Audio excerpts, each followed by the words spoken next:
Good day, Madam Hart. Today our group will be presenting on the presentation title of Online Shopping Behavior of KBJUC Students. My name is Chin Pui Gi. These are my group members, Jia Hui, Chuning, Elizabeth, and Alif. So they will introduce themselves. My name is Dr. Jia Hui. My name is Liu Chuning. My name is Elizabeth Serene. Hello, I'm Muhammad Ali Junaid. This is the table of contents of our presentation slide. The first one will be the introduction, followed by methodology, and the last part will be the conclusion. The first part, introduction, consists of 5 subsections. The first one is the background of the study, statement of problem. These 2 sections will be explained by Alif. And the third, objectives of the study. The fourth, research questions. And the last one, significance of the study. So these 3 parts will be explained by Jia Hui. Now I pass the first part to Alif. Thank you, Chin. So the first one for the introduction is background of the study. We will start with e-commerce. E-commerce is a business model that involves in buying and selling of merchandise and services online. And it has grown in popularity due to the online applications such as Shopee and Lazada. And the popularity of e-commerce is still increasing even during the pandemic, and it affects the online shopping trend in Malaysia also. What is online shopping? Online shopping is a type of e-commerce in which people buy goods and services from other people through the internet. And nowadays, online shopping has been widely accepted as one of the methods of purchasing products and services. And the online platform provide various choices of items with different prices so that the buyers can compare the price of an item that they want to buy, and it makes the buyers more convenient because they can find the items that they want to buy.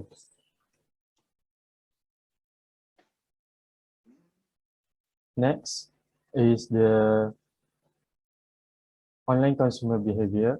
Online consumer behavior refers to the process by which consumers make purchasing decisions in e-commerce.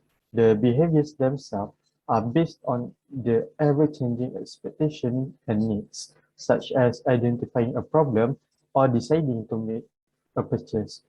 While each shopper's needs are different, the new expectations that are driving online consumer behavior are based on commonality. When people are shopping online, factors like product availability, delivery transparency, affordable shipping, and more recently, a simple buying process are playing a role in determining whether or not they buy things and stay as a loyal customer later on.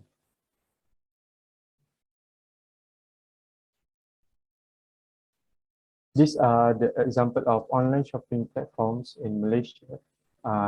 The first one is Shopee, Lazada, 11th Street, and Zalora. Next, we move on to the statement of problem. Online shopping has become extremely popular.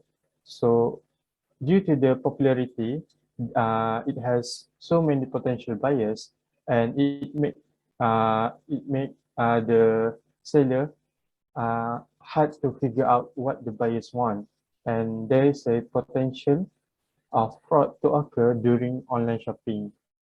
It is important to determine the variables or factors that affect people's preferences because different people have different preferences. Now, I will pass the presentation to Dr. Jia Hui. Thank you, Alif. Now I'll present about the objective, research questions, and significance of the study.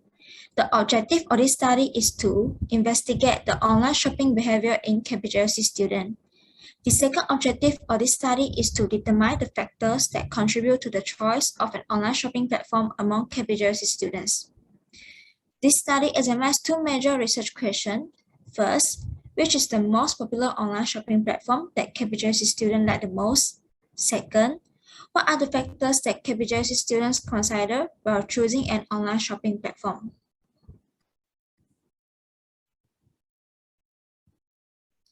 Significance of the study. Although there has been a significant increase in online scam cases, there are still a large number of online shoppers. Instead of using traditional shopping channels, most university students prefer to use online shopping platforms. So it is very significant for university students to understand their online shopping habits in order to help them become more knowledgeable online shoppers. As university students are willing to spend hours per day on their mobile phones, they are the most likely customer for online purchase. Marketers can design effective marketing strategies by understanding customer behavior. That's all for introduction. Next, I will pass to Pui Ki and Chuning for the part of methodology. Thank you, Jia Hui. Chuning and I will be explaining this part methodology. So it consists of 4 parts. The first one, place of data collection. Second, sample. Third, data collection, which is the instruments. And the last one will be the research procedure. So I will be explaining the first, second, and the fourth part. Let's take a look on the place of data collection. This study is conducted in KPJ UC Nilai. Second, sample. The sample used in this study is convenience sampling. This convenience sample is also a non-probability sampling technique in which samples are chosen from the population solely on the basis of their availability. Due to the unique circumstances surrounding the COVID-19 pandemic and the time constraints associated with conducting the investigation, a convenience sample was used in this study. The third part of methodology is the data collection, which is also the instruments. Now I will pass this part to Chuning. Thank you. First, data collection. This term refers to the process of gathering and analyzing data for a study.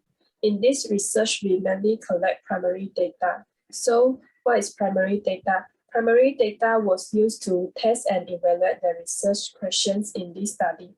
Primary data was gathered through a questionnaire in this study, and it is collected directly from primary sources by researchers through interviews, surveys, experiments, and any other methods. And primary data is typically found at source or point of origin, and it is considered as the best type of data for research.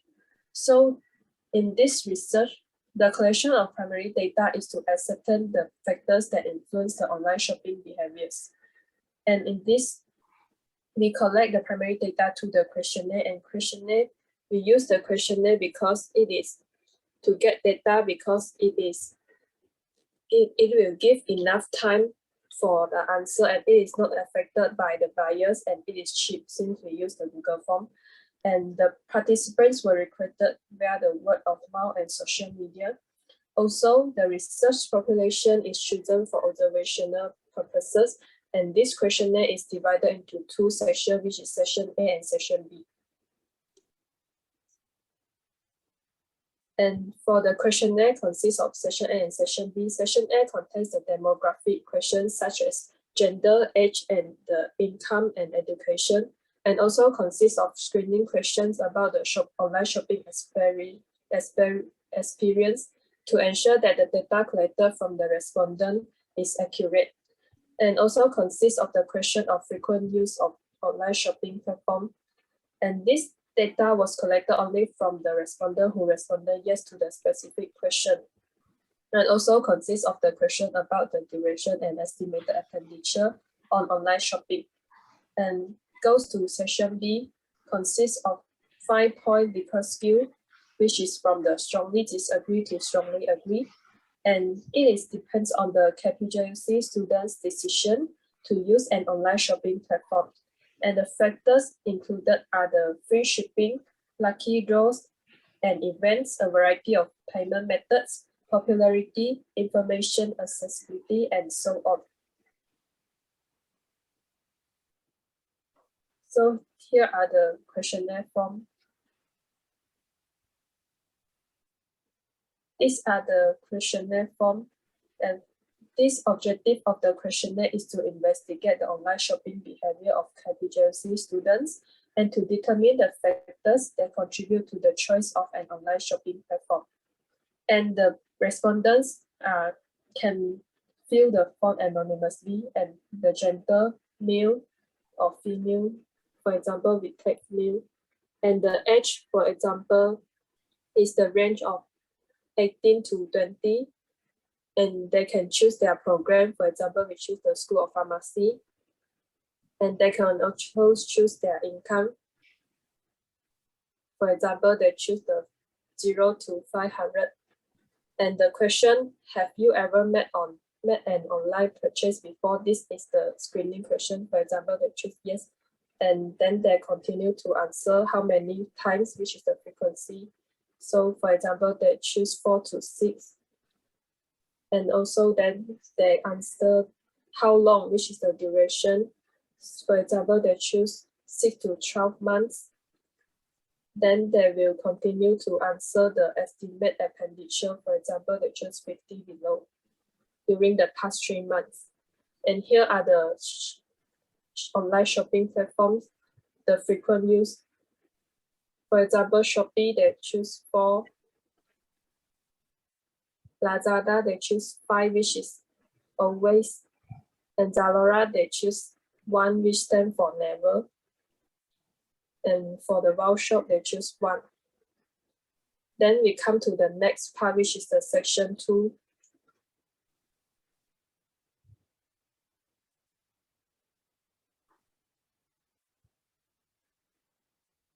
It's about the factors that contribute to the choice of online shopping platform among KPJC students. And these are the Likert scale from 1 to 5. First is the promotion and voucher offer. For example, they choose strongly disagree. And they can also choose agree or neutral. For example, free shipping, they choose 3. And the lucky draw and event, for example, they choose 3 as the neutral. And the variety of payment method, for example, they choose 3.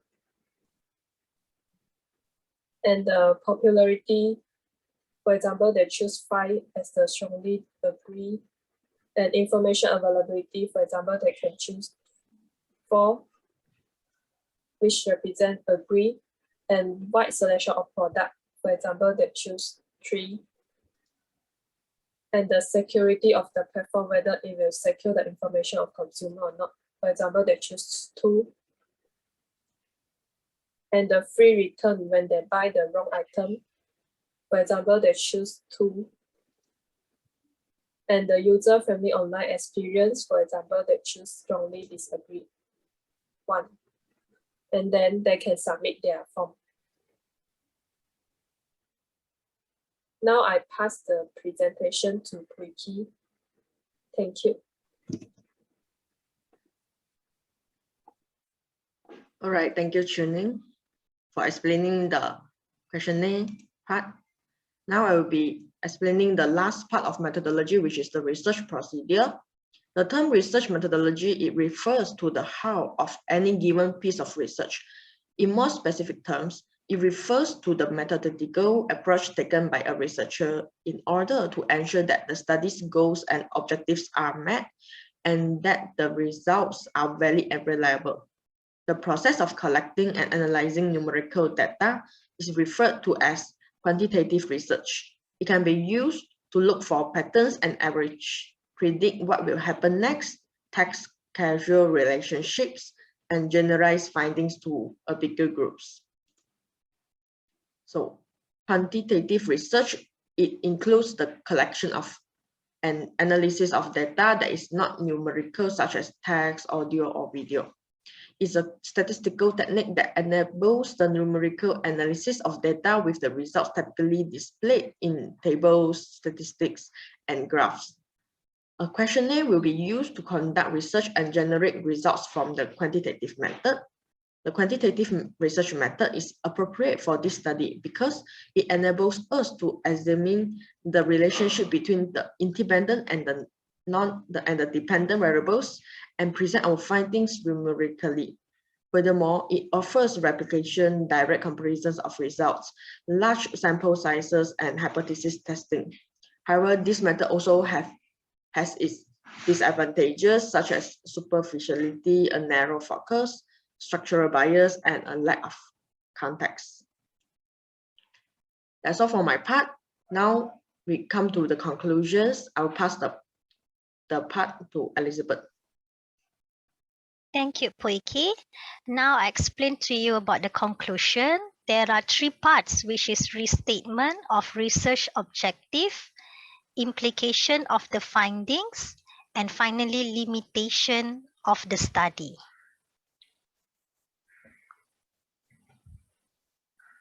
For restatement of research objective, a survey of KPJ-UC students on shopping behavior indicated the student requirement. It will be easier for the person in charge at KPJ-UC to understand the daily and study requirement for the students.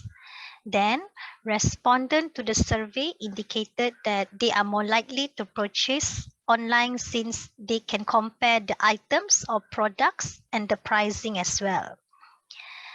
The person in charge at KPJ-UC can ease or help the student demand by expanding the internet connectivity across the campus. Students may benefit from having a convenient shop on the campus.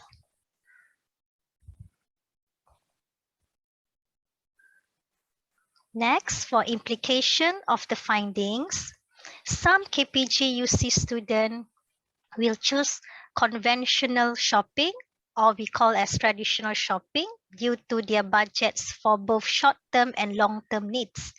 The student will stroll to the nearby retail mall, such as Maidin, and using community bus service that available in Kota Seri Emas to go to other shopping malls or other places, such as Giant, Lotus, and other places as well to meet their needs. Then certain students have less confidence in online shopping because of the service provided by the seller.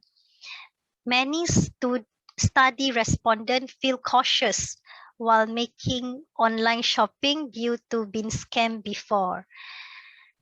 Therefore, most trusted related questions should be included in the study so that sellers and buyers can communicate effectively. Trust and data privacy are important when buying online.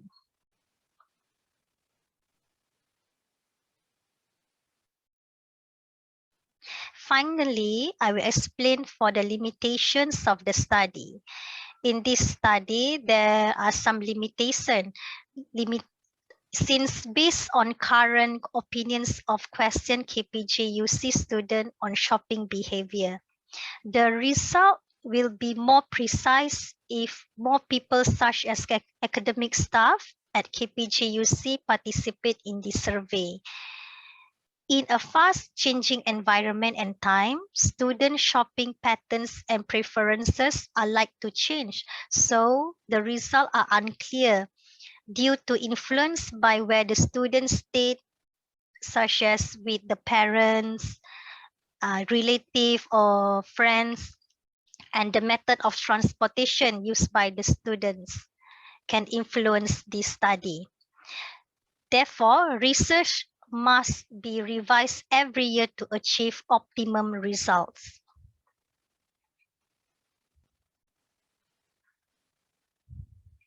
Here are the references that we use for this study in our PowerPoint slides.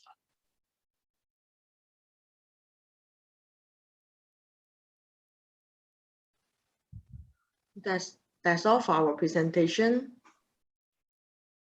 Thank you. Thank you. Thank you. Thank you.